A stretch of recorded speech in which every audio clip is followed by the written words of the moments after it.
Welcome to Canonymous. Tucker Carlson has completed what is probably the most anticipated interview of at least the year, and it's only February. During that interview, I wasn't expecting Putin to mention Canada at all, but he did. These were people who exterminated Poles, Jews, and Russians. Это люди, которые уничтожали поляков, евреев и русских. It is necessary to stop this practice and prevent the dissemination of this concept.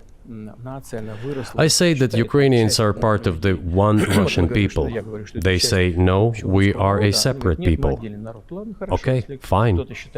If they consider themselves a separate people, they have the right to do so, but not on the basis of Nazism, the Nazi ideology. The president of Ukraine visited Canada. The story is well known, but being silenced in the Western countries. The Canadian Parliament introduced a man who, as the Speaker of the Parliament said, fought against the Russians during the World War II. Well, who fought against the Russians during the World War II? Hitler and his accomplices. It turned out that this man served in the SS troops. He personally killed Russians, Poles, and Jews. He talked about this story being silenced in the Western countries, maybe other countries like Western Europe, but not in Canada. We will remember this for a while, at least until Trudeau himself is out of office. In fact, I won't even allow people to forget this, especially as we get closer to the elections.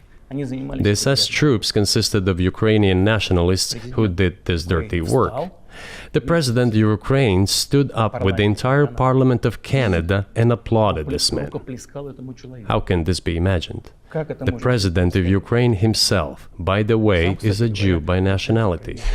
The best part about this coming out now is that this week, what did we find out about?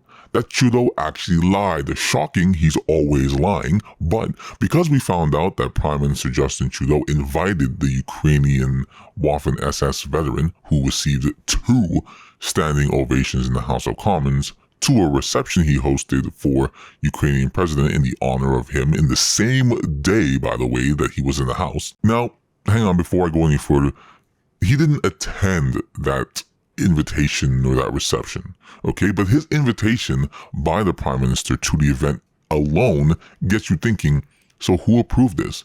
Did he actually know? Was his background checked? It should have been. The Libs threw Rhoda, the House Speaker at the time, under a flaming bus. But the truth came out all the same. He's a liar, and he knew what was going on. Well, actually, I don't think he knew. I think it just shows the negligence, the incompetence, and how just ill-fit as a leader he really is. Now, I'm not a fan of Tucker Carlson. I watched this whole interview, and I don't think he did the best job, but I also don't think he did the worst job, to be honest. Like, you're in Russia. Your life is in danger. So when it came to pressing Putin on the invasion itself, I thought it was lacking a little bit. But rather, he allowed Putin to give his side of the story, which obviously plays into Putin's agenda, but I think it's useful for people to hear both sides of a story regardless, uninterrupted and unimpeded. So I'm not completely against how this interview unfolded at all. Putin is a politician and he plays the game of politics. Our Western politicians do the exact same. He's no more evil than any president the US has ever had, and while politics is a complicated game, that doesn't excuse anything he's done or will do as this war continues. But no, the media will show him as evil, but the US as good. None of them are good.